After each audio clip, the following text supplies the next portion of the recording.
The incredible edible egg, yes. Cheese, it's what's for dinner. Gotta get a gund.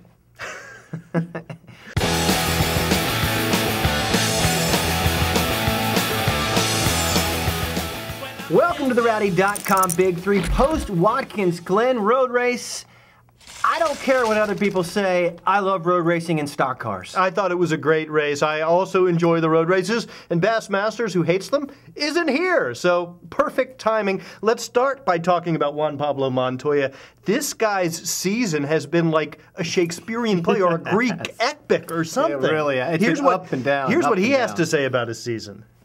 And then race 2, we had a blunt motor. Then race 3, taken out with a teammate. I don't think it was on purpose, but we tangle, and all of a sudden, by race 5, we had 3 DNFs. And when you got, 3 DNFs out of 5 races, and then DNFs keep happening, then you got to be realistic of what's going to happen. And you got to start being more aggressive. And another mistakes came from my part and the team, everybody. And I think this will really bring the team together.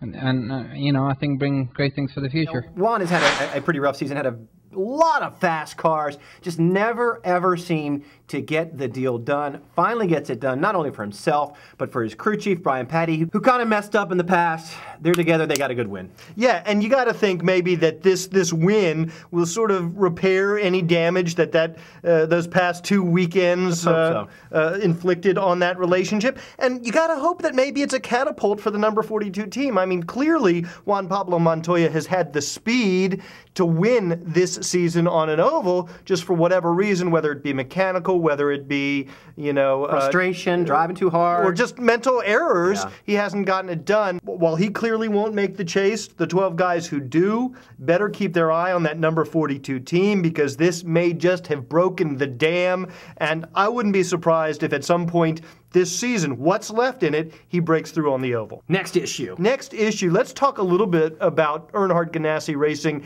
in general. It seems like that team is really gelling. Jamie McMurray talks about the changes they made as a team to get ready for this road course. We went and tested Road Atlanta last week after the Brickyard and changed a little bit of our brake package from what we ran at Sonoma, and I think what Juan has, and changed a few suspension parts. So I'm pretty sure that our cars are not identical, but the team has done a really good job since Sonoma at getting our road course cars better. We didn't feel like as a group we had very good cars at Sonoma, and they changed the front end and moved some stuff around.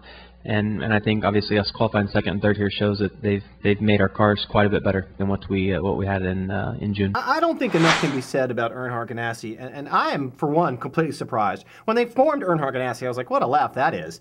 This is like globbled together, not going to work, and all of a sudden, man, golly, very fast cars. Both drivers doing very, very well. I am really surprised and somewhat amazed. Well, let's not forget that not only are Jamie McMurray and Juan Pablo Montoya having decent seasons, but Richard Childress Racing might just have the best cars on the circuit this season. Those Earnhardt Childress engines. Good engines. Those, I think, are really the story for both these teams, both Earnhardt Ganassi and Richard Childress Racing. The other thing that I think it's hard to ignore is just Chip Ganassi's prowess across motorsports in general. He may not go down in history as the greatest NASCAR owner ever, but he may just go down in history as one of the greatest motorsports owners ever. Yeah, this season he is just racking them up. I mean, racking them up. Not only did he win the Daytona 500, Indy 500, and Brickyard all in the same season, but he won 3 races this past weekend. Grand Am, Cup, and IndyCar. And there are a lot of people that criticize Chip for the way Chip goes about things. I say, congratulations, buddy, you proved a lot of people wrong. There are also a lot of people who wrote his NASCAR efforts off a few years ago.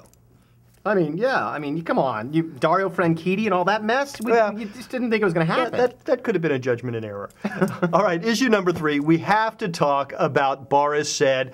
He got Greg Biffle all pissed mad. He got Tony Stewart mad to the point where Stewart just took him out. Basically, yeah. And it seemed to me, especially in Biffle's comments, that there might have been some resentment among the Cup regulars that this guy swoops in 1 or 2 races a year and insinuates himself into their show. Absolutely. They're like, look, buddy, we're racing for points. We're trying to get in the chase. Get the hell out of my way. Don't monkey around. We're the A team. You're the B team. Get the hell out of the way. And I don't necessarily fault them for having that opinion. Look, if it had been a Cup regular, would Tony Stewart have punted them into the wall? Or would he have just lifted? Because clearly Tony Stewart had the opportunity to lift and tuck in behind Boris Said when Said pinched him.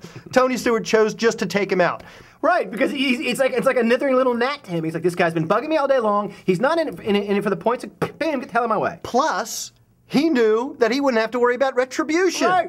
Right? Because Boris Said isn't going to be at Michigan next week. So yes, I think perhaps just get the hell out of my way. With the Cup regulars getting better on road courses and there being less of a divide between guys like Boris Said and the rest of the regulars. There's no divide anymore. Maybe the time for road ringers, the time for the Ron Fellows and the Boris Saids of the world, the Scott Pruitts of the world, has come to an end.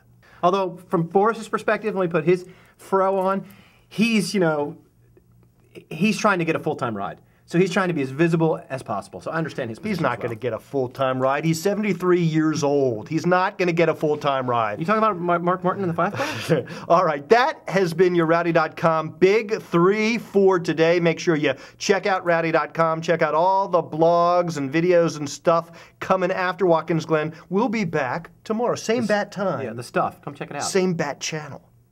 Dun-dun-dun-dun-dun-dun-dun. Quick, Buck, to the bat polls. Rowdy.com. Say it like it is. Say what like it is? Rowdy.com.